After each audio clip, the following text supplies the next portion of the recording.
All right, guys, welcome into the show. Welcome in for Oracle's podcast, episode 105. No pre-show today on the YouTube side of things. We're going straight into a lot of things to cover. Did not have a traditional show last Thursday. Apologies for that. Some stuff come up. Wasn't able to do it. Sort of a impromptu day off, if you will. I just kind of needed an extra buffer day. Hopefully that won't happen. Of course, we have 4th of July next week. Don't worry, I'll have content ready for you guys over the holiday weekend. We actually have a couple of bonus episodes, maybe. But yeah, no pre-show today. Going straight into a lot of things to cover. Got spicy predictions, by the way. Well, not by the way. I guess those are coming back, or not coming back. Yeah, it's just a lot of things over my head right now. But yeah, spicy predictions. They're part of the show again. They're going to be for at least probably until the season, once we get towards game week. And by the way, I did fix the typo on the added a E to the word spicy. There were not supposed to be an E. I don't know why I didn't realize that. We have spicy predictions. We have a lot of those today. Record projection, I guess, segment continues with Ohio State on deck. Finally, of course, makes sense. We did Michigan last Tuesday. EA Sports College Football 26 dropped some cool stuff. Dynasty Deep Dive today. Also going to look into their toughest places to play. Also sort of dive into that. And we also have Q&A as well. So we have a loaded show today. Again, make sure to subscribe to the YouTube channel. Follow me on Twitter. Subscribe to the podcast feed. 5-star reviews. Like the streams or anything like that. Just do all the things to keep this show free. You know, I would never do this to you guys. I wouldn't put it behind like a paywall or have you guys, pay me money on a Patreon page or anything like that. This show's completely free. Never ever talk to an advertiser. If they come to me or if it's an advertiser I do like, that's fine. But we are a true independent media. We are not owned by anyone. This is truly our show. It's a show for you, show for all college football fans. We do talk other things as well, Marvel, Star Wars, and the Tampa Bay Buccaneers. As a fan of the team, we do talk about them. So, again, this show is always going to be free. I'll never, ever put this on a paywall or have you guys pay to watch it, whatever do that. So, yeah, a bit of a interesting, awkward intro to the show. But, I just, last week I don't know what happened. It is what it is. I just needed, that day was not going to work Thursday. But we are doing the show today. We'll be back on Thursday again as usual, sort of normal schedule. And then it gets sort of weird again with the 4th of July schedule. But I do promise you guys on 4th of July, we'll have a show ready for you guys on 4th of July, that Thursday, maybe even something like that Friday, like a bonus, like mystery episode, if you will. So keep an eye on that on the channel, let you guys know on socials. But yeah, I'm going to get some water real quick here. I guess we are live on YouTube and on Spotify. Get some water, get the voice ready to go, because we're going to have a long show. A lot of things to talk about, man. So much is going on, and so much to talk about, too. So...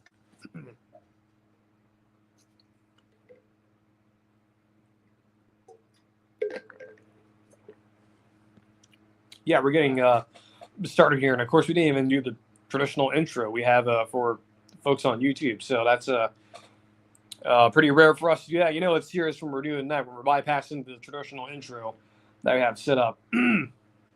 All right, spicy predictions. You started this last week.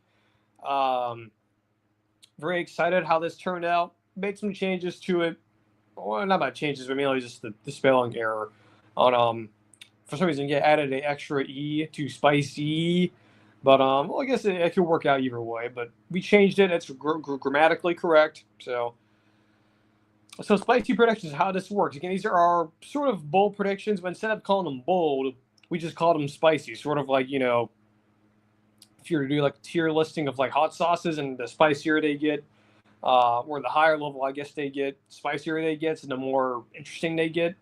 Sort of what it is with these predictions, right? So the scale is mild, could happen, warm, maybe, hot, slightly unlikely, and then spicy, unlikely, meaning that I just don't foresee it happening. So mild and warm is sort of I could see this happening. Hot, spicy, I don't believe this will ever happen. It could happen, but certainly it's less likely to happen. So we have a couple of these today, actually a lot of these, and these are pretty interesting. So first one up here, it's actually not even my original one. Sort of took this from the guys over at the next round live. It was one of their shows last week. I believe it was either Ryan Brown or Jim Doney. It may have been Ryan Brown who pointed this out. Oh, and it was one of them. But this did originate from their show, and I think Josh Pate, I think he ran it with it on his show Sunday. But this sort of potential bold prediction here, or a spicy prediction, is what if Oklahoma has a better record than Texas when they meet up in Dallas? This is not that really. This could definitely happen. And in fact, I guess to spoil it, I have this as a mild. This could definitely happen. And in fact, it's more likely to happen. So if we compare both schedules here, let me pull these up here, doing some research on the fly. Texas' schedule, including the non-conferences, they do play Ohio State. And again, that's probably going to be, 1 versus 2 game of the century.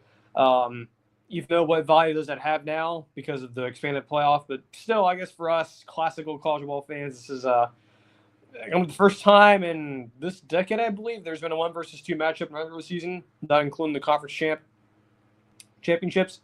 So, including Ohio State, so you get them, you have your G5s, then you get Florida, then you get Oklahoma.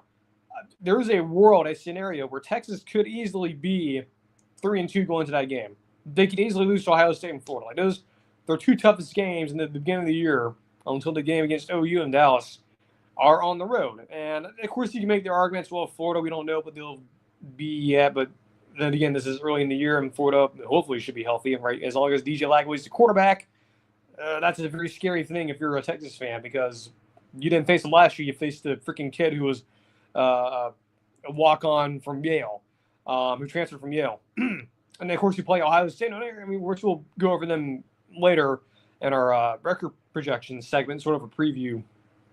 But, of course, the argument for Ohio State is, they lost all this talent. They lost their quarterback. And now it's Julian saying it's on the road still, except to go to Ohio State. Yeah, sure, it's not a nighttime game. It's a noon kickoff. But I guarantee you, as much as those fans hate the noon kickoffs, they're on it they're on it like freaking every single week, they still show up. So you could easily see a scenario here with Ohio State, how caliber, the caliber team you're playing week 1, it's on the road. Then you have to go on the road again. You have the other toughest game to begin your schedule with Florida. Of course, in between you have all of your G5s. There is definitely a scenario where Texas could be 3-2, just barely above 500, whereas Oklahoma, the newness, the coordinators, I know there's a lot of anxiety with Brent Venables and sort of the toxicity that's over there in Norman. But with Oklahoma here, they don't have that much of a tough schedule in terms of, having to travel to, for example, they're not a conference game. They don't have to travel anywhere. It's Michigan at home. And like I mentioned before, it's, Michigan going on the road if a true freshman quarterback versus Brent Venables. I don't like those odds. I would imagine Oklahoma's probably the favorite in that game. I know a lot of folks would be confused by that. You really shouldn't. So you get Michigan at home, which helps. You get your FCS, your G5, your 2 G5s. One of them's at home, one of them's on the road for some reason. That's the game against Temple. I get it. Your alumni base is really, really large. You have people who went to school at OU, Norman. Some of them do live in the Northeast, apparently. So that kind of makes sense, right? To get your people who wouldn't traditionally see a game in the Northeastern U.S., this is their only time to go see you play, probably. At Temple, no less, at an NFL stadium. But so you get your G5s and your FCS. You get Michigan at home with a true freshman quarterback coming in. You get Auburn, which is just like you, very turbulent. We don't know what's going to happen. It's at home, though, so you're probably the favorite. Oklahoma could be 5-0 going to the Red River shootout versus Texas. So there is a scenario here, and I do agree with the guys on Extron and Josh Pate. This could definitely happen. This is not that bold. This is actually more likely than not to happen. So this one's a mild for me. I could definitely see this happening. So, yeah, just based on the fact that Texas, yes, what they do have, both of these teams do have G5 teams, and, Oklahoma has Auburn coming to town because that's a conference opponent where Texas does not. You have to go on road to Gainesville. That's the difference, really. Just the fact that Texas, their big games are on the road versus Oklahoma, where their only road game in this stretch is at Temple. So yeah, that could definitely happen. That's a mild for me. That's definitely not impossible to see. Next one. Speaking of UF, Texas A&M and UF, Florida are both top 10 teams, and they play each other. Which I believe, going to check when that is. I believe that's a little bit after when Texas comes to Gainesville. Yeah, so that's actually the week after. How about that? Yeah, so that's when they go to the state of Texas. So yeah, UF gets both teams from the state of Texas back-to-back weeks, and they just have to go on the road. So Florida, if they were to do this, if they were to be a top 10 team, they would have to have either, well, not one loss. They'll have to have no losses. They would have to beaten, of course, the FCS team, South Florida, at LSU, Miami. That is a very tough 2 weeks there back-to-back. Got your bye week, and then you have Texas coming to town. Frankly, hopefully, DJ Lagway is still healthy at this point. They're not running into the ground, and it is at home, and it's early in the year, and plus it's Texas, and those guys coming from an area where it's more or less dry heat.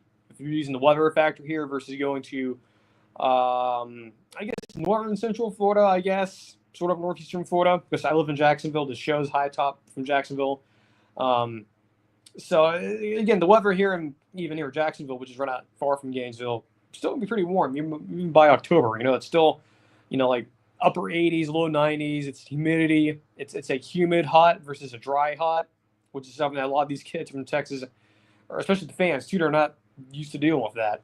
But yeah, I mean Texas, if they are undefeated, if Florida, if they're undefeated, yeah, they could be top 10 teams. But it's not likely though.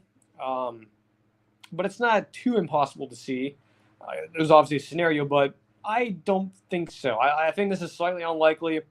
If one of them are ranked in the top 10, I'll put this at probably towards a warm or mild, because I do believe Texas will probably be a top 10 team more likely when they do travel to Gainesville, and that seems more likely than, or excuse me, Texas A&M.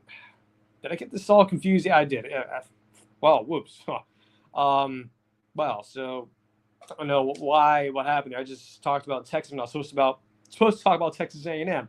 So excuse me. Yes, Texas being a top 10 team when they do travel to Gainesville. Yes, that makes sense. So the question, or the bold prediction, spicy prediction, was Texas A&M. So Florida, yes, they'd have to beat Texas, Miami, LSU, along with South Florida and LIU. Man, I am not on my game today. I don't know what happened. I do have a lot of things going on personally, but then you have Texas A&M, who has Notre Dame, has Auburn, Mississippi State. I guess if you beat Notre Dame, you win all the rest of those games, you should be top 10-ish, I guess, borderline top 10. So, yeah, it's unlikely, though, because of Florida, again, they do have a much tougher schedule than Texas A&M. So, yeah, it's definitely a situation where it's a hot prediction. It's in the hot category for this spicy prediction, but we'll see. But yeah, I mean, I guess I don't know what happened there. I don't know why I was speaking. I guess Texas A&M. The fact that they're both on the schedule next to each other is really kind of a mind fuck. I mean, holy shit. I don't know what just happened there. I don't know why I deviated Texas and not talk about Texas A&M. But yes, Texas A&M and UF being top 10 teams, definitely in the hot category. I don't really see it happening. Next one, Houston wins 6 or more games this year.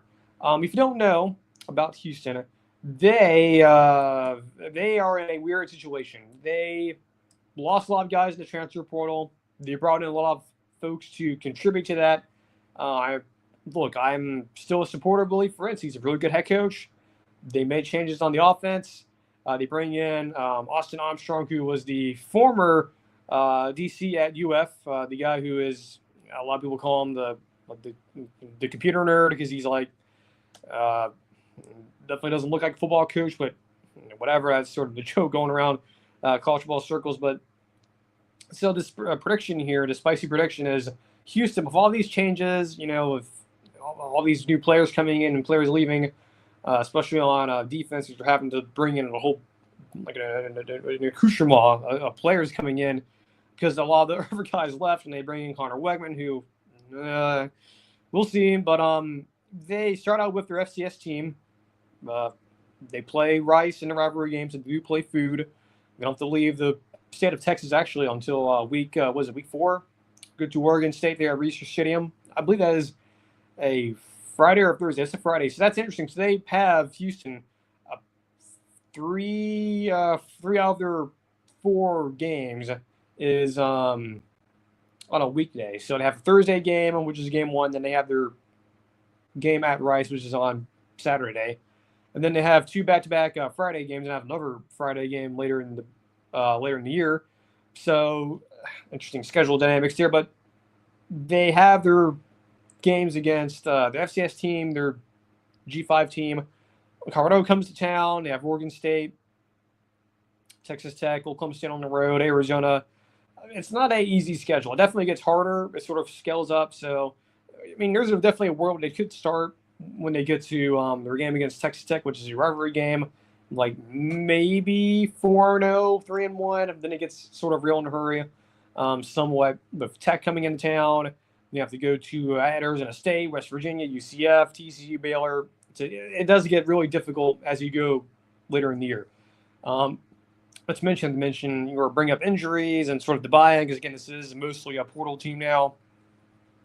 I think the idea is for Houston. From what I've heard from other guys, like most of the guys on Cover 3, I think Bud Elliott has brought this up, that his thinking is, because they are actually in terms of recruiting, Houston is in the market for a 5-star QB that was supposed to visit Florida State, but he decided not to, and he has ties with Willie Fritz and that staff there. The idea, or at least the theory, is that Houston is probably planning on this year. A lot of their guys who were on the team last year, for the most part, left. They're gone. Bring in a whole new cast of characters. I think the idea is that they're probably planning on this year. They know it's going to be probably a total disaster. They're probably going to, again, more than likely rechange or retool the coaching staff again. And then 2026 is the year where they probably go all in, because they have a lot of money, right? They have the guy who owns the Houston Rockets. They have a lot of, big money people. It's the school where they famously said, I believe, I don't know who it was the president or the athletic director, said we'll be fire coaches for going 8-5 or whatever. So Houston is a very storied program. A lot of history in the Southwest Conference. All this aura built up about them. They're a school that takes this very seriously.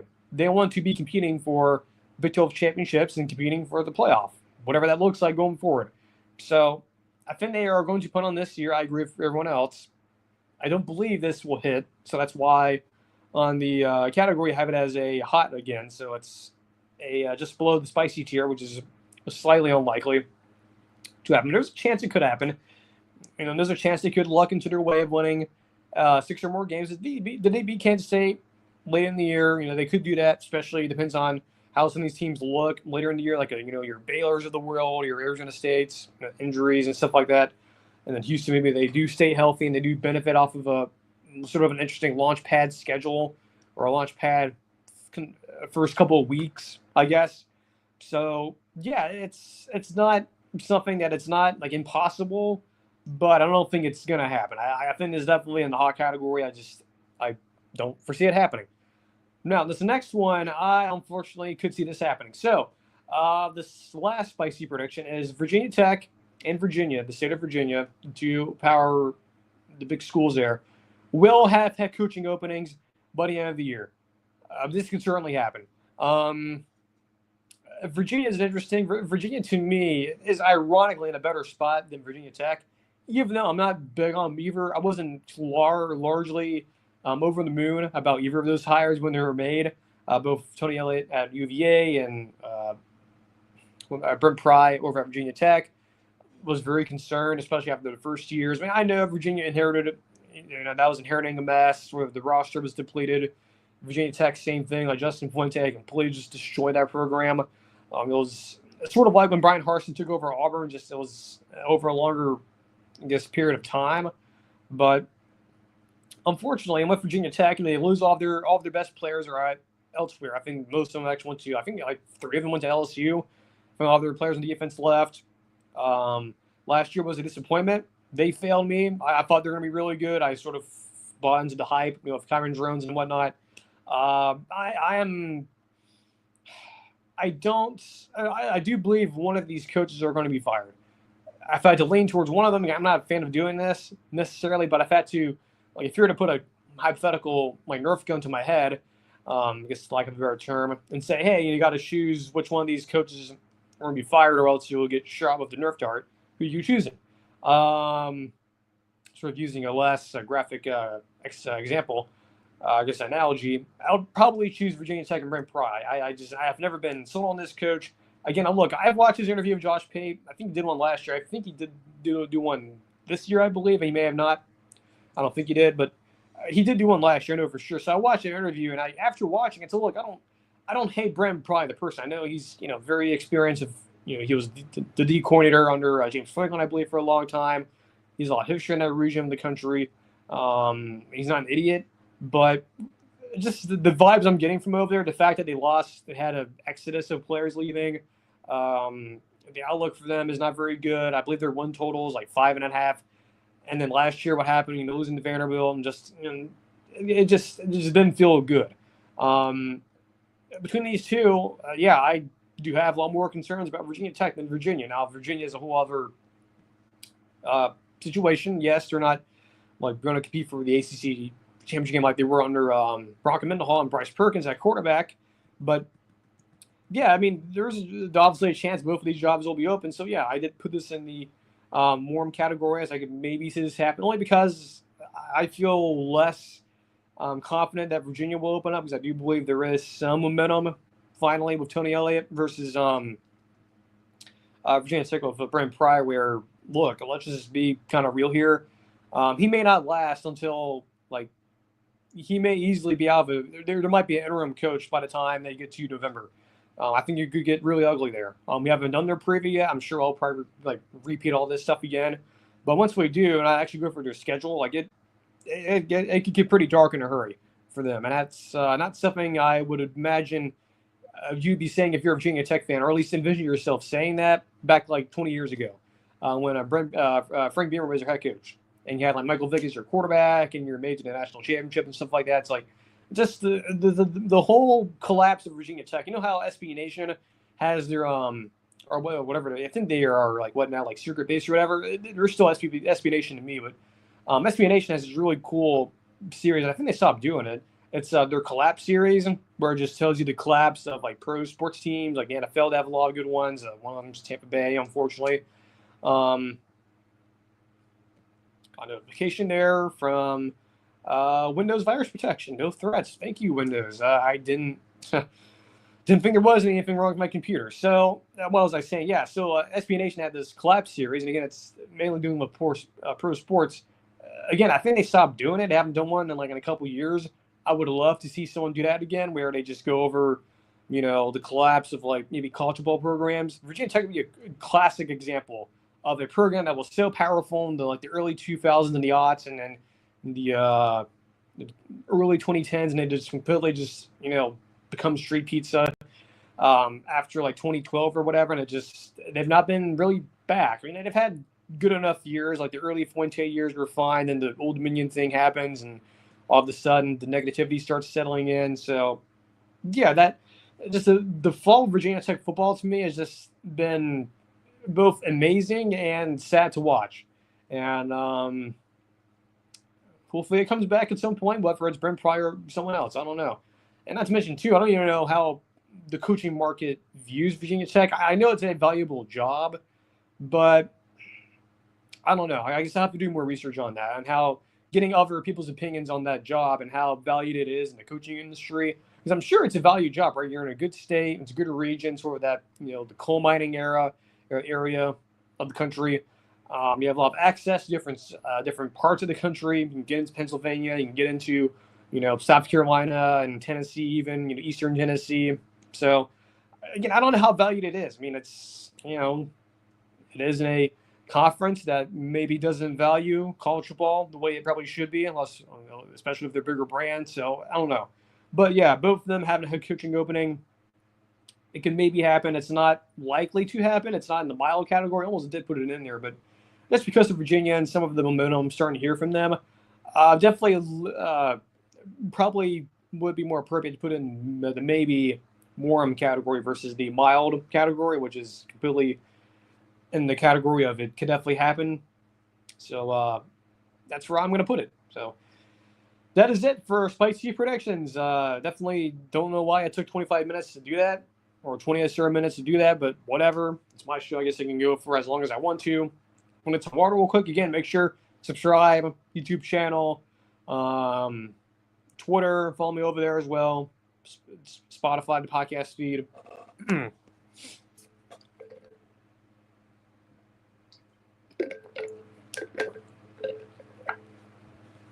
I guess we'll sit here, so as we're sort of a miniature break here. Of course, we live in Florida, and it's been hot here.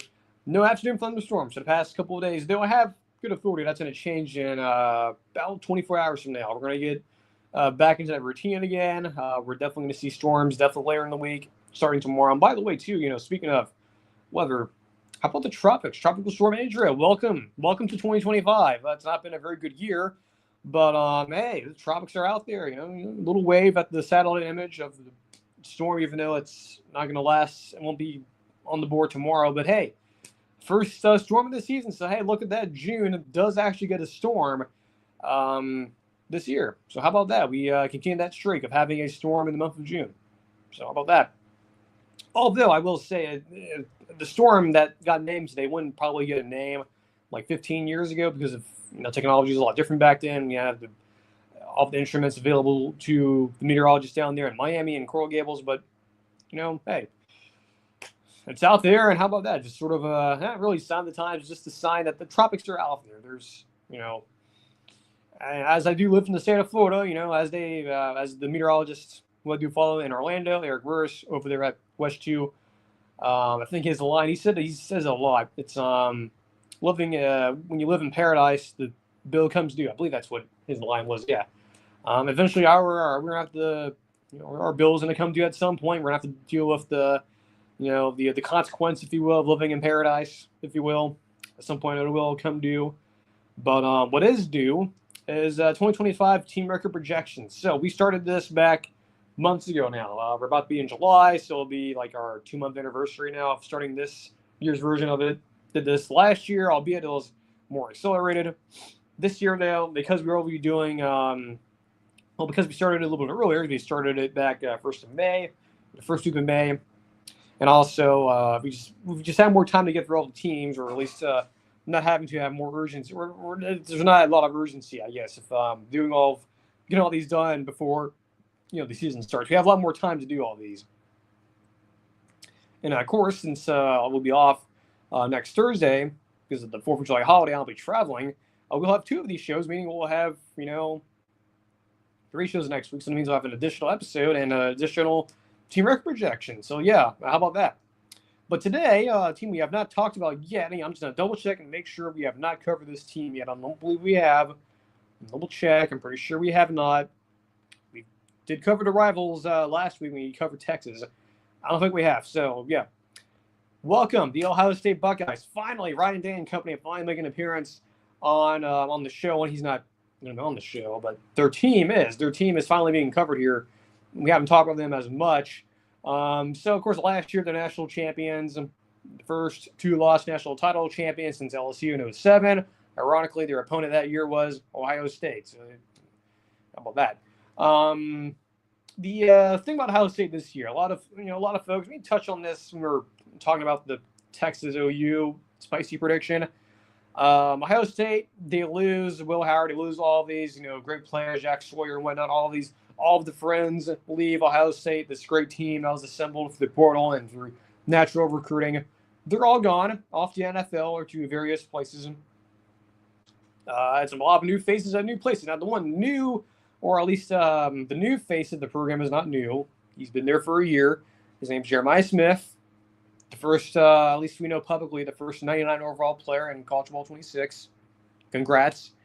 Yes, he's going to be an all-time favorite player there for sure. He's going to be definitely a top 10 draft pick, and the draft comes around when he's eligible for the draft in a couple years, which is kind of scary to say that. But I will say, for everything they lost, they did get some help. Now, the defensive line is a concern. I do agree with that. Like, for example, getting Bo Atkinson, the D-line transfer from UNC, I don't know if that's really good enough, but that's not like a Ohio State type of move to get. That's not the type of quality of player you'd want to have necessarily.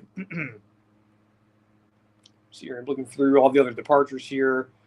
Make sure I'm not missing anyone. Of course, they lose. Emeka Ibuka goes to my Tampa Bay Buccaneers. Yeah, so they've lost a lot of familiar faces to either the draft or the portal. For example, Devin Brown's not there. Aaron Rowland, the 5-star guy who a couple years ago came in, he is now at South Carolina. So how about that? I guess he's your future starting quarterback for the Gamecocks. So your D line needed some help. That was sort of obvious after the spring game.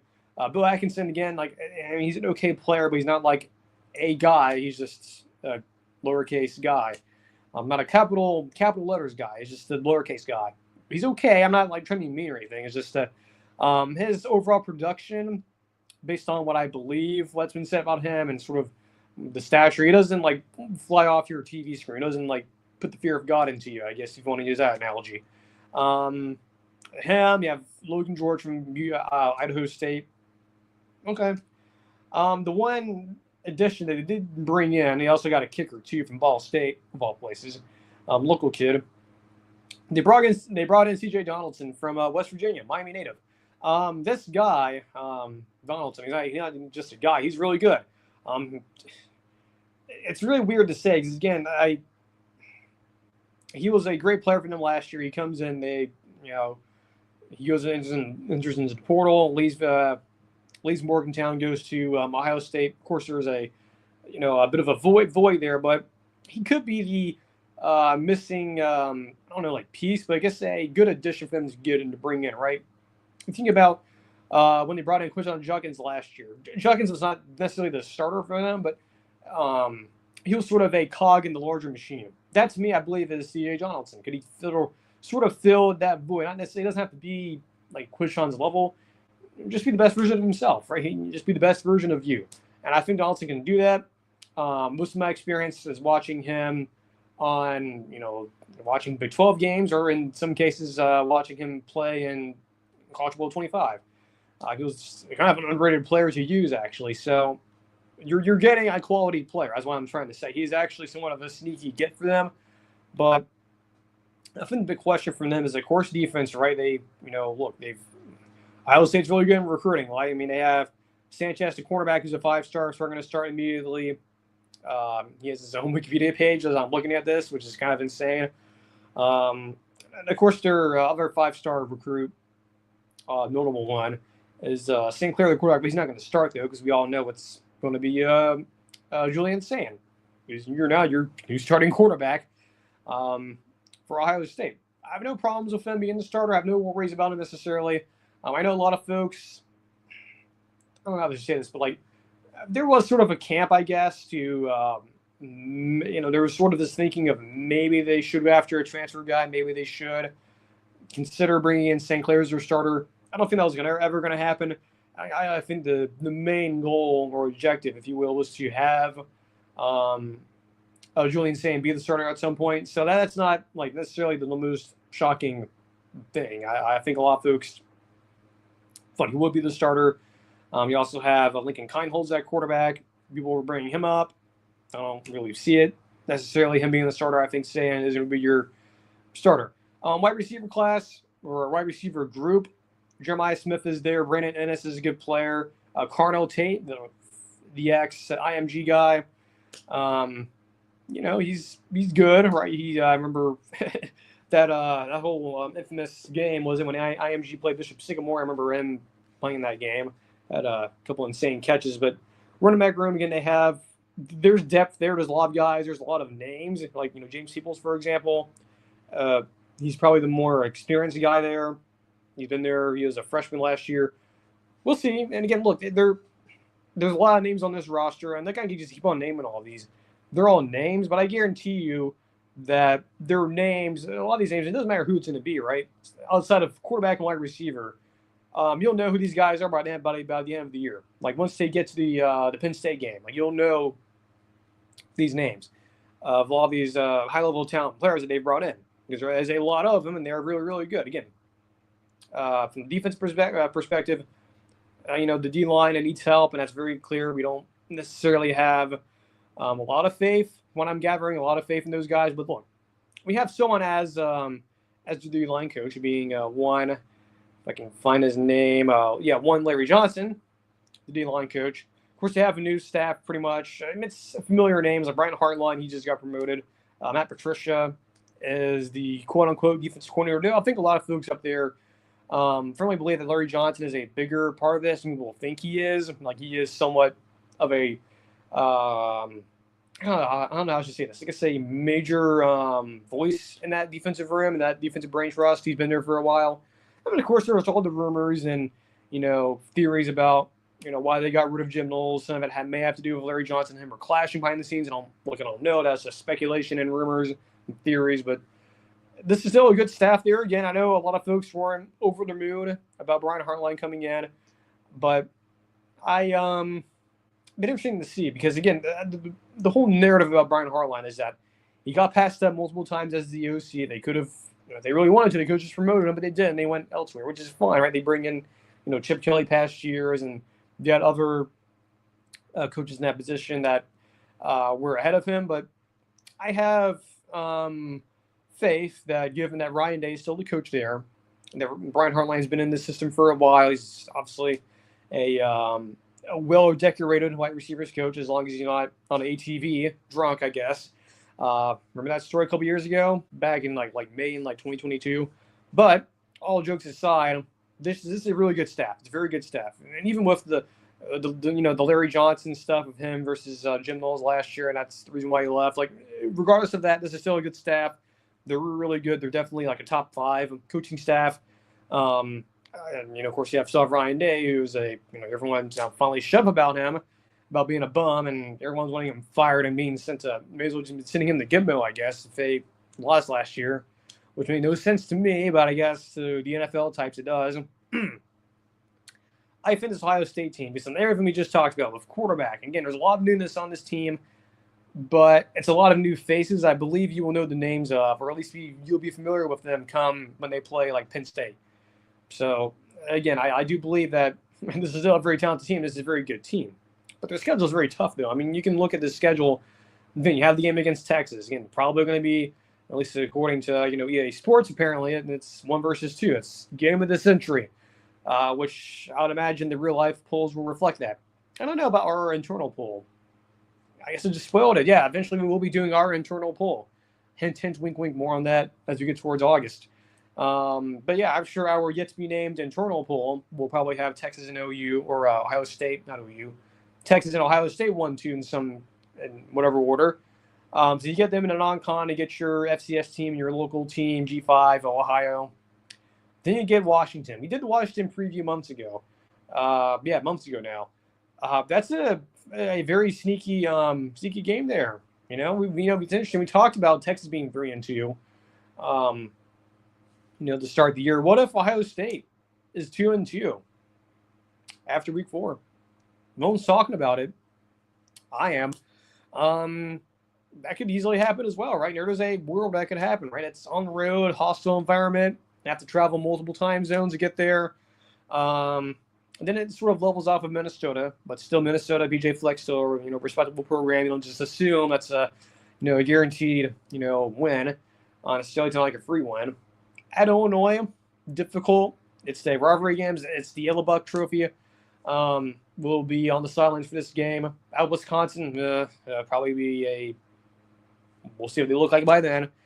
Penn State, then you get Purdue on the road, then it's UCLA, then Rutgers, then Michigan. So really, your season's really going to come down to 3 or 4 games. If you want to, I guess, 3 or 4 games now. If you want to include the Washington game, you can. I will. Most people say 3. I'll probably say 4. There is a real chance here. And again, if we do our breakdown here, and again, by the way, the FanDuel number, FanDuel is not a sponsor of our show. I just use them as for research purposes. The FanDuel number for them, their over win total is a 10.5, which seems about right. There is a scenario that because they have 3 or 4 big games here, very crucial games, there is a real scenario they could go 9-3, which is their worst case scenario for me.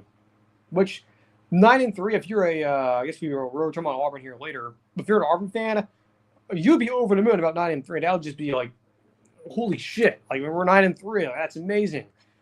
First winning record in a normal year in like almost half a decade. That's amazing, right? Well, for Ohio State, that's not the standard there, and I get that.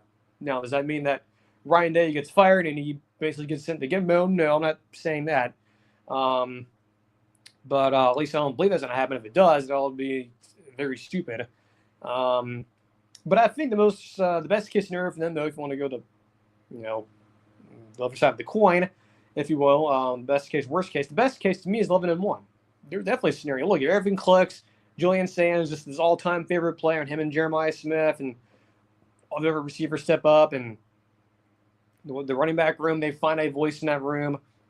The D-line they're able to rely on the transfers and the players they have there already. So all these younger guys step up.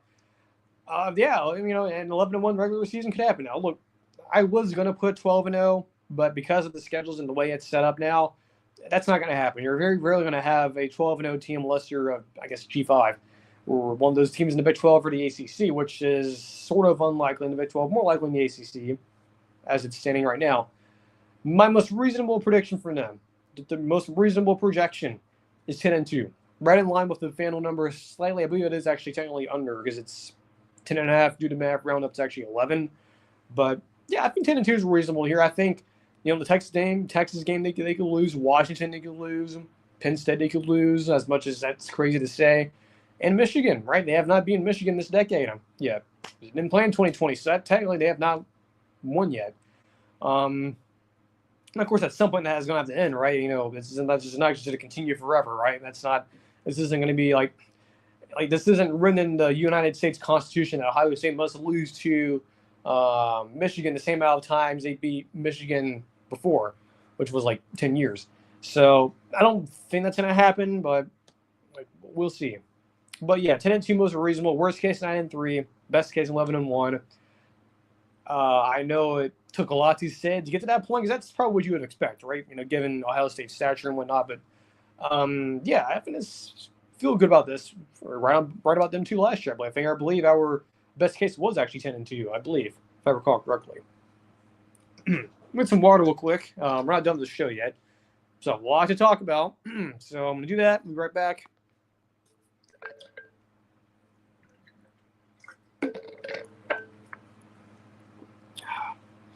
So this little game that's coming out actually in a couple weeks, you may have heard of it, EA Sports College Football 26. They did their first deep dive last week. Of course, I said that this time last week. I thought we would get one. They started it. Didn't cover it here on the show. Didn't have a Thursday show. I guess generically it was pretty good. Just the presentation thing looks good. Scoreboard looks good. Sound good. I guess the visually looks great. It's a beautiful game. But the one that we were waiting for, us, fans of the game, was you can have your presentation deep dive and your sights and sounds deep dive and your gameplay deep dive. All that's great, right? EA does a good job, at least for the most part, right now. College Football 26, they're doing a good job with it. Hats off to Scott O'Gallagher and all those guys doing they're cooking, I guess. But the one that we were all waiting for, the one that all of us hardcore fans of the video game were waiting for, was this Dynasty Deep Dive. Last year's Dynasty mode was a good foundation, right? Stealing a word from Bordeaux. It was a great foundation. It was sort of, you're laying pouring the concrete. It's like you're building a house, right? You lay the concrete down, you have your spackle and your other materials. I'm not a builder or anything, but have your plywood, your installation, stuff like that. You have all of your materials, but it's not finished yet, right? You still, it's going to take a while to build it up. Last year was sort of like laying down the cement and putting down the wood beams, right? You're getting the exoskeleton ready for the other things. And now with this year's Dynasty, based on what we've seen, they are adding in all the other fixtures to the house now, and we're starting to add more things to this. And there's a lot of new additions now. A lot of this is sort of repeating what was leaked a couple weeks ago during the beta, but a lot has been polished up because that version of the beta that people were playing was a very crappy version of the game. There was a lot of folks were saying, "Man, this doesn't look that finished." Well, duh, it's a beta version of the game, and of course, it's not finished. If it was finished, they would have released the game already. So it's actually good that was an early version of the build that that was circulating earlier this month. But everything that we have seen now, all in its glory, HD quality now. Love the new additions. Of course, the real coaches, we knew that. The trophy room, now is leaked back during the beta testing. Looks amazing. Of course, you have your CFB history tab, which is straight from 2K, which is where, by the way, Scott Gallagher used to work with, and he brought over to Madden recently. More in-depth recruiting, which I believe recruiting to me was the best part of Dynasty last year. It might be still the case. That went in the history of tracking are definitely up there. Recruiting in this is a little more different. I think now, I think this is one of the things I think with this game being around now, and with all these shows like Josh Pate show and Cover 3 and JD Pagel show on 3. Just the fact now we have all these shows, right? I think this is one of the things that's so great about this game coming back, and now us having these shows again. I've told the story before. When this game went away and when there was no more versions of it, like the only version we had was this Insave 14 and the other ones. Insave 14 for the longest time was in the older NCAA games was sort of our method of, or sort of our, I guess, secret sauce to getting through, spring, late winter, spring, summer, right? That was our sort of copium, right, of having Saturdays in the fall just on a console, right, with virtual characters.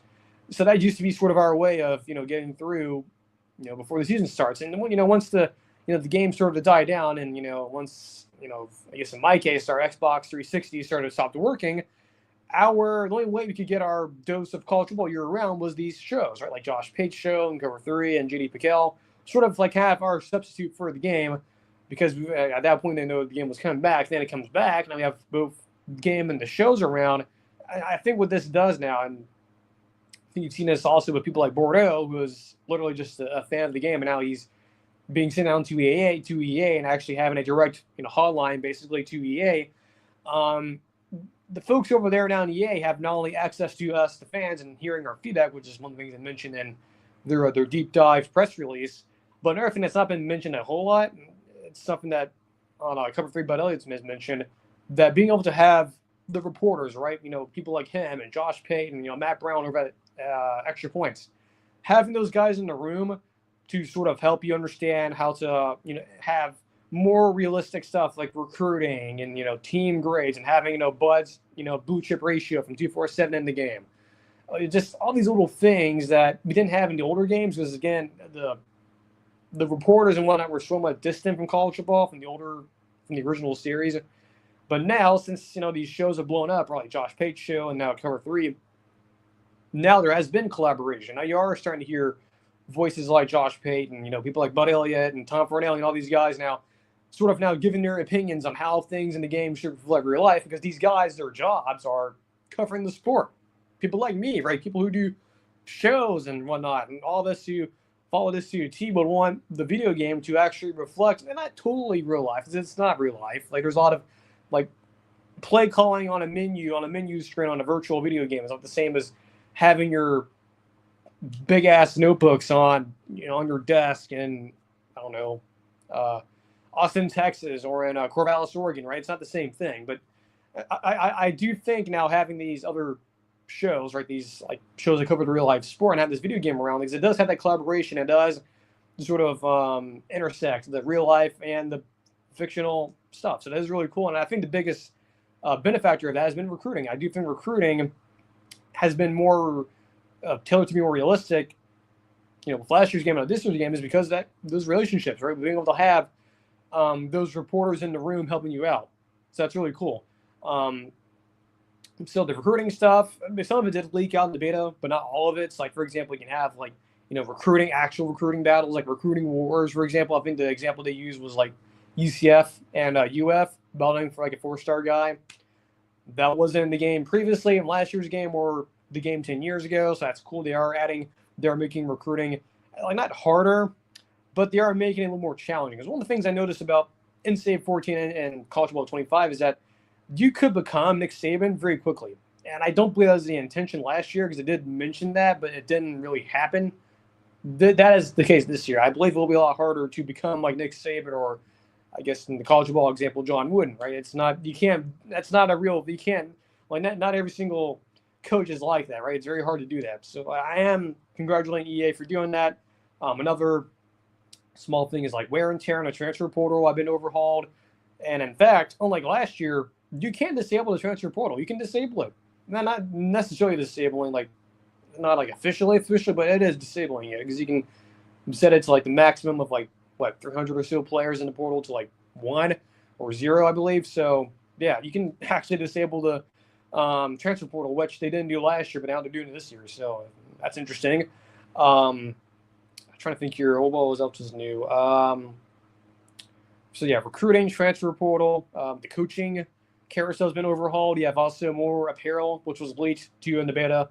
You can literally wear like a golf shirt and shorts, which was never in the old games.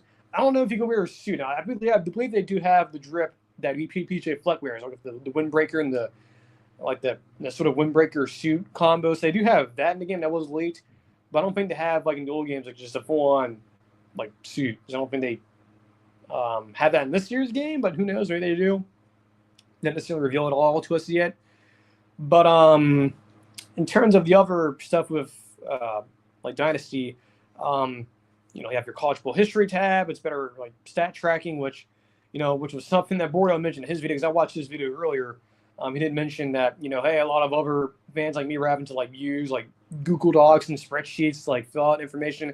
Like I think it was obvious. EA knew like that's not good quality of life. Like the fans should not be tracking the stats for you. They should not be doing your job for you. So hats off to Scott and company. They fixed that and they threw us a bone here. So we don't have to we don't have to literally bring our like a computer or a laptop out to our wherever we're playing our game and having to track all of our freaking stats. So it's all being saved. So thank you.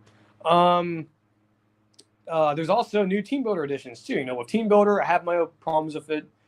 The fact that you can only be used on an online Dynasty, it sucks, but I get it. You have to use the internet, and of course, it's also for EA to make some money, extra money. So technically, you have to pay for it to play it in Dynasty mode, but you can play it on play now if you really don't care. I do. So hopefully in the future they do change that, but I don't think they're going to because you're losing money, especially with the console partners. But with the new additions for Team Builder, some of it is minor for the most part, but there are some major changes. 2 of them actually. 1, you can change school grades. Thank you. Like seriously, that is huge. Like it really did suck having to inherit trashy school grades and having to inherit that. Which I guess if you're doing like an insanely hard rebuild, I guess it's not that. I don't think you care that much, but I do like they're giving us the ability to change that. I do like that. Thank you. Another big one is custom rivalries for team builder teams. If you create a team builder team, I believe this is for Dynasty and Plano, I believe. Even if you don't, have any intentions on doing a Dynasty for a team builder team, you just want to have it in play now, you can actually, I believe if you have set rivalries with your team, I believe that will carry over to play now. And when you do a play now game, if your team builder team and your team you have doesn't have as a rival, I believe you'll have the rivalry logos. That's pretty cool. So you can have your own custom rivals. You can have your own names for it. You can have all this information for it, which is, God, thank you. Like that is so cool. I don't know why I was in the game. I was on the game last year, but it makes sense as it was like a test trial version. Which by the way, looking back at it now, I really do believe that. I believe the folks at EA, if they had it their way, I don't think Team Builder was going to be out next year or last year. I firmly do believe they were not ready for it, and which is why the website was so slow and clunky, and it looked like it was from 2010. So, in my opinion, I don't think they would have done Team Builder last year if there was so much of a uproar for it. Like people were learning to be in the game. So the fact that there was such a support for being in the game, I think that's why EA put it in there. Even though, realistically, I don't think it really should have been put out. At least that's the vibe I'm getting from EA. Is that the fact that they called it a beta last year symbols to me? Yeah, it was sort of a half-baked version. I think EA, probably realistically, wouldn't have put it out there publicly. I think they would have waited a year, but because of the fan demand, I think they really had no choice.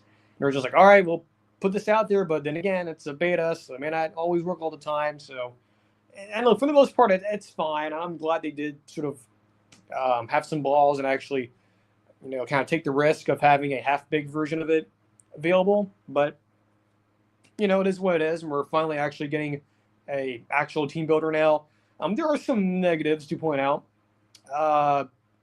two things actually. One of them is actually apparently custom schedules. So based on the deep dive and based on what Bordeaux said in his video earlier, it sounds like because they're adding in protective opponents and whatnot, because you can do that now because it wasn't in the game last year because scheduling for some reason was like really, really weird last year. Like you couldn't, like when you change the conferences, like the custom schedule would just like, it would like freak out. They didn't want to let you do it.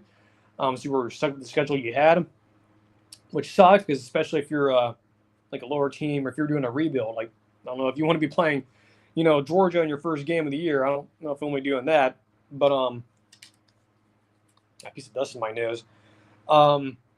But apparently, based on what we're hearing, it sounds like custom schedules may be a little more limited this year to where you may not be able to customize it fully, which, I mean, it makes sense, right? Because it's like you can't – the only thing you can customize is just your out-of-conference games and not your inter-conference games. It makes sense. It's like why would you change those out? But I guess like if you take a team that's independent, I guess there's like limitations on what you can do. I don't know. Like that – I don't know, bro. That doesn't sound – that has me worried. And I – do agree with Bordeaux. That's has me a little bit worried. But another issue that Bordeaux did bring up is he actually did play the game like everyone else, all the influencers and reporters back back last month when they played the beta version. That from what he experienced, apparently from what he experienced, the actual gameplay is a bit slower. Now it's not like Madden slow, as you can tell. Madden, at least the base version. If you go flip it to arcade, which is you can do that in Madden, you can't do that for college football. If you flip it to arcade, especially on last year's Madden, it definitely feels like college football 25. It's like just a tad bit slower, but it's not that noticeable. But at least to me, it is noticeable, and it's still a tad bit slower. From what it sounds to me, if this is true, then it is slower. It does sound like the college football 26 is going to play similar to Madden arcade mode, which. Look, I have no problem with. I think arcade mode on Madden is actually more or less playable. But if that is the case, that's disappointing. I guess I'm not mad about it. Just if that is the case, that's disappointing that they did tune it down from NCAA 14 level of gameplay to we'll bump it down to arcade mode level Madden. It's like I don't like hearing that. I don't know if that's true or not. I know Scott Gallagher did mention on his people were asking him that on Twitter. I think he didn't mention, look, we didn't change anything. I wasn't really sure what they were talking about. So, look, this could be Bordeaux overreacting. It could be just because he was playing the beta version and we get the actual copy in a couple weeks and it's all fine and good and we're all dodged a bullet. But, if that is true, and at the moment I do believe that is true and there might be a slower gameplay and it's more like Madden arcade mode, a little concerning, I guess. A little concerning, but from what I can tell here, just the biggest takeaway here from this whole deep dive and presentation, I think it is obvious now that EA is emphasizing college football experience and Saturdays in the fall. From the presentation, from the fact that they have like the comes in players but getting off the bus, which I don't know why a lot of folks didn't know that, but if you've been watching college football as long as I am, that's like, that common sense, right? They've always done that. So you have that detail. You have the new mascots and the fact that you have now in games where the dynamic lighting, which, by the way, I thought there was in this past season's game, or this past year's game, 25. I thought it was, and that's not noticeable. I think it's more subtle. Because, for example, I played a Dynasty game with a team builder team in Clemson, and it was like later in the afternoon, and I did notice the sun was going down slightly, but I do believe it's not that noticeable, but I did notice it, so it's a very subtle thing, but it does seem like EA has definitely taken that to account, that people were complaining about that, so it looks like they have adjusted it to where it's more dramatic. It also correlates to with time of the year. So if you're playing like a 3:30 game in November, more likely the game will be pitch black. Well, not like early pitch black, but it'll be nighttime when the game ends, so that's pretty cool. But yeah, emphasis on college football experience, Saturdays in the fall, that's what we care about. And to steal a line from Josh Pate last year, it is clear now. And it was like this last year, but I think it's even more clear now. EA took care of us. They are taking care of us. And I think they are listening. Again, the scheduling, custom schedule stuff, the gameplay being a little bit slower, being like Madden arcade mode, I don't like that. Hopefully that's not true. But in general, they're taking care of us. Handshake emoji for EA. You guys are blowing out of the water. Very happy and very excited to see what the game looks like when I get it. I believe mine is coming around the 10th. I believe it's either the 10th or 11th. It's around that time. I believe it's next couple of weeks. So, hey, luckily for us, this time last year we didn't have a video game necessarily to play before College Bowl 25, unless you had College Bowl revamp, which I don't. But luckily now we do have College Bowl 25 as we wait for College Bowl 26. So now we have something to keep us busy and other things, I guess. So, yeah, that's great to hear from EA, and they did a really good job with their deep dive for Dynasty. Very good. By the way, very long as well, like 7 pages, 1,000 words. It's almost like one of those documents I took for school as undergrad. It's like one of those like massive essays. Quick Q&A here. Got a couple of questions. We'll wrap it up here. We've been going for almost now an hour now. Voice is hanging on, but I think we'll sort of speed through this. So first question: what's happening at Auburn recruiting? So this is a developing story. Auburn has been struggling on the field. Haven't had, again, I've said this before and I'll say it again, have not had a winning season this decade in a normal full year at all. No winning season. Yes, technically they did have one in 2020, but that was not a full 12-game season. It was a heavily impacted season. They have not had a winning season at all in a normal year this decade, which is quite alarming, to say the least. That's not Auburn football. Definitely the worst stretch of Auburn football I've experienced, at least in my lifetime. So on top of that, you have like Hugh Freeze on the hot seat. There's a lot of now there's a lot of theories now that Ray Lashley's gonna leave SMU and save Auburn football, and the circle is complete. Look, that's, you can think that way. You can definitely speculate and theorize. We're not doing this show. I'm not gonna assume that Hugh Freeze is fired. There's a very good chance he might not get fired. But what is happening in recruiting right now from Auburn? They lost a kid to Florida State. They had a kid flip. Their recruiting class is in the 60s, which is dangerously near Brian Harsin territory, or at Brian Harsin territory. That is not good. Like, if as an Auburn fan, if you're an Auburn fan, and look, I know a lot of folks, because I used to live in that state. I know a lot of them.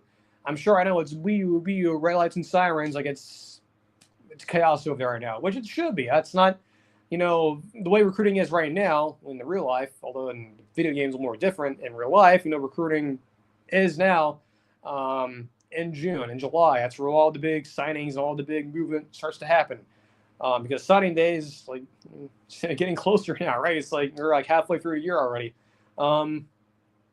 So yeah, there is a lot of concern. There's a lot of panic right now. But I think for Auburn this year, and we'll eventually do their record projection. We'll probably do it here, I think, probably next week. The emphasis for them this year is just to win. You got to show improvement. It's year 3. You have to show improvement. You have to sort of kind of like Mike Norvell in Florida State. Right? The big thing about Mike Norvell in Florida State at year 3 was the whole idea of the snowman, right? The snowman protocol. It wins. That's just all we need to get across and get to another year. That's all we need. And I think for Auburn, and why you're seeing a lot of these guys jump ship, is mainly because of the on-field results have been good enough. And that's just the way it is, right? It makes sense, right? If you're seeing a program that is struggling on the field, there's no sense to go there. And yes, you can make the argument that, Auburn has all this money and the Yellowwood guy and whatnot, and that's all true. But winning on the field has to matter for Auburn this year. That's just the excuse me. That's just the facts. That you have to win. There has to be a proven product, and to get guys on board again, and to get you out of this rut. And I'll just tell you right now, the way they're going, they're not going to have a top 15 class. They are probably going to be barely top 25, very Harsidian, if you will, which is kind of stunning. And another thing, too, is we're talking about Auburn, because eventually we'll do a whole team preview for them. This was something that, speaking of Next Strong Live earlier, they did their show earlier, and I found this on Twitter because I didn't watch their full show because of the announcement from EA today. This was a very alarming stat. So they had, I'll put up a graphic. I believe it was Taylor Corn, their social media director. She did this graphic for them. It's SEC win percentage versus top 25 teams in this decade. So this, from 2020 to this year, it's the percentage of SEC wins of the SEC teams winning versus a top 25 team. I believe it's in conference and out of conference included. Auburn's was just above Vanderbilt. and they only have 4 top 25 wins. So it's Texas A&M last year, I believe. It's Ole Miss, and Ole Miss to Arkansas in 2021 was Brian Harsin's first year. And if I believe I'm missing anything else, I don't think I am. So there's only 3 or maybe 4. So yeah, 3 or 4. Actually, yeah, it is 4 because it's 2020 of Kentucky. So there's only 4 wins for them. 4 wins over teams ranked in the top 25 this decade. And again, that's just above Vanderbilt. And if that graphic is correct, what I believe it is, I believe those guys over there do a lot of good research. That's alarming. The fact that you are above Vanderbilt and behind Arkansas, who has had multiple in an accoutrement of coaches leaving, and they've had a way worse record than you have. Bill, you can make your argument this decade. I've been a little bit better than you. So yeah, I know it's not good at Auburn right now. It sort of seems like the sky is falling. It's doomsday scenario. But again, I think for Auburn to sort of remedy all of this, right, to make this sort of the last 6 or so months, which has been a total disaster, go away, just went on the field, right? Well, again, we'll eventually do the record projection. We'll do the numbers and do the math and whatnot, but just went on the field. That's all that matters right now. Went on the field, and look, again, you may not have a top 10 class. That seems unlikely right now. Probably will barely finish in top 25. I think their motto right now, at least for this year, is just win and deal with it. If you lose, and then you'll see what happens afterward, I guess. A couple more questions here. Not a lot of Marvel topics lately, but there is some news coming, I guess, especially tomorrow, and that is in the form of Fantastic Four. So, what are your expectations for the final Fantastic Four trailer? So, yes, that was announced on Sunday via the F4 official page, Twitter page, X page. They will be putting out a new trailer tomorrow, so we'll be getting some new footage. I believe there was also that sizzle reel that's been going around like AMC theaters that's showing like behind the scenes stuff of the films. There's a lot of leaked images now of behind the scenes stuff. But yeah, expectations for the trailer tomorrow. So it's coming out soon, probably before noon. I don't know. I mean, I'm guessing we'll probably see more Galactus. I'm assuming we'll probably get the full shot reveal, probably hear some of the voice. I'd imagine we'll probably get more of Franklin Richards doing his powers, more shots of the team doing their stuff, maybe some more footage of Reed Richards and his stretching ability. So I'd imagine a lot more footage of the team using their powers and more Galactus footage. We'll be hearing them talk, more Silver Surfer stuff, maybe more, of what the story's going to be. Obviously, not going to reveal all of it, but probably going to get more story reveal, I'd imagine. And again, definitely going to hear and probably see way more of Galactus. So yeah, I mean, the film comes out in a few weeks, which doesn't make any sense. Why would you do a final trailer before? But whatever. Look, if it means we're getting more footage out there and it drives excitement, hey, I'm all for it. And no, I'm not expecting to get like Doctor Doom in a trailer. Like, no, that'll be pretty stupid. Final question here, and we'll wrap up. Sort of an interesting question given the timing. Is Ironheart actually good? So Ironheart comes out tonight. I'm not watching it. I have no interest in watching it. From what I still believe on this stance. Any other Disney Plus show that Marvel has coming out on the pipeline, they should just cancel it. I don't have interest in watching it. Josh over at Den of Nerds feels the same way. It's just like no one's excited about this. No one's like, oh yeah, I want to watch a Wonder Man TV show. I want to watch a Vision Quest show. It's like nobody cares. It's like no one, everyone. I've said this before, and I'll say it again. People want Fantastic Four. People want the X-Men. People want Doctor Doom and cool shit. They don't want freaking Ironheart and fucking Vision Quest. I don't. It's like no one's interested in that. That's not what the audience wants. And I just. But what is interesting though, and look, I'm not here going after Ryan Coogler and the people behind this show. Look, I'm sure they're all good people. I'm sure they had fun doing this show, but just I'll be honest with you, I'm not interested into it. And look, I don't care if you have Sacha Baron Cohen, who, if you don't know, he's been rumored to play Mephisto in this show. Yeah, Borat and King Julian from Madagascar himself. Yeah. Look, if Mephisto's in this show, I don't care. Cool. Like that. I have no interest in watching this show. The trailer's not impressed me. So no, I'm not interested. And look, even if the reviews are good and you're hearing, I know Christian Harloff did his reaction with his friend who are watching the show.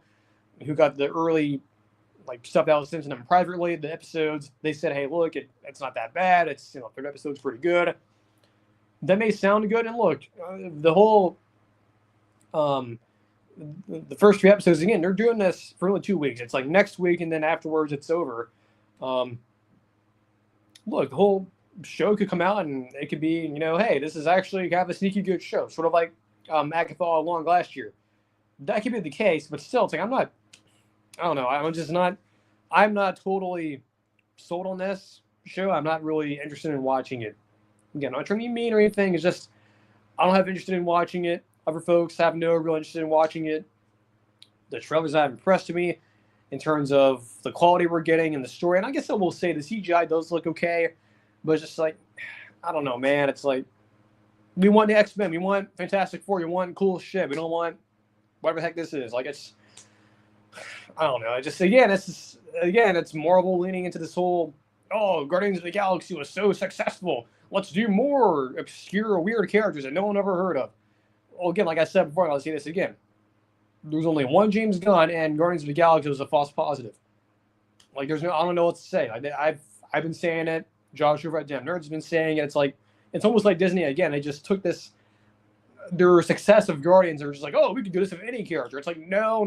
There's only one James Gunn. There's only one guy in the world who can do that with obscure characters and make them like really great characters. Like, he's doing it right now with DC with like Peacemaker and all those characters. It's like it's almost like Disney and Marvel just assumed, we can get our next James Gunn and develop these obscure characters. Like, there's no so far that's not been clear. Right? It's not been evident. In fact, it's the opposite. It's not been working. So yeah, look, even if the show is good, and look, if it is good, it's good, but it's just, I am not interested in watching it. I'm not interested in watching Wonder Man. I'm not interested in watching Vision Quest. I don't freaking care if it has Ultron in there. Somehow, some way he returns. What's been rumored for a long time. It's like, I just want to get to Doomsday. I want the X-Men to come in. I'm just ready for the reboot. I am just sick and tired of this crap they're feeding us with these Disney Plus shows that are just half-baked versions of the movies. I'm just done with it. I'm like, I am not interested. And I'll say it again, and I've said it before. Look, you can give Star Wars a lot of crap for the way they've handled their stuff, and they've been doing it a lot longer than Marvel has. I will say this: their TV shows, for the most part, look, Obi-Wan, Acolyte, the Book of Boba Fett. Look, those were, for the most part, garbage shows. Their Lucasfilm's TV record with their Star Wars shows way better than Marvel's. Like, it is actually interesting how they've actually somewhat nailed the TV stuff better than Marvel has. Like Ahsoka, for example, which, look, it's a flawed show, but I still like it because, again, you're dealing with Ahsoka, who was in Clone Wars, and I like that show. Like, to me, Clone Wars is like, it's sort of my Star Wars version of what, Batman the Animated Series was for DC fans. Like, it's probably one of the best animated shows of all time. But yeah, I just feel like Star Wars in general has done a better job with their TV shows. And look, you can be in my boat and not be the biggest fan of Andor. You can't deny it. It's, critically the best reviewed show they've had on there of all the shows, including the Marvel stuff. And it's mind-boggling that Marvel has been beaten out by Star Wars in the TV stuff. Because I think with, Star Wars, they have people working over there who actually know how to do TV shows. And where at Marvel, it's just like they're hiring movie people to make half-baked movies into shows and sort of Frankenstein, zombify them into shows. It's like what are you doing here? This is just so idiotic, and just the way they're thinking and whatnot, and just it makes me want to peel my eyeballs out. It's just gross. So that's it for the show today. Again, we'll be back on Thursday, same time as usual, probably in the afternoon. Though we may have to do the show early because of I live in Florida, and again, like I mentioned earlier, the afternoon thunderstorm routine was me returning after today, so may have to do more of an earlier show by then. But again, be sure to follow me on the socials, @4verts_pod on Twitter, X. Subscribe to the YouTube channel, subscribe on Spotify, and so we will, of course, be reacting to the Fantastic Four trailer on Thursday. So it'll be a day in between. Just didn't work out that way, but so we'll be back on Thursday again. Make sure to subscribe, like the streams, whatnot. So until then, take care and enjoy the rest of your sound like Elmer Fudd. Enjoy the rest of your Tuesday and Wednesday, and we'll see you on the next stream.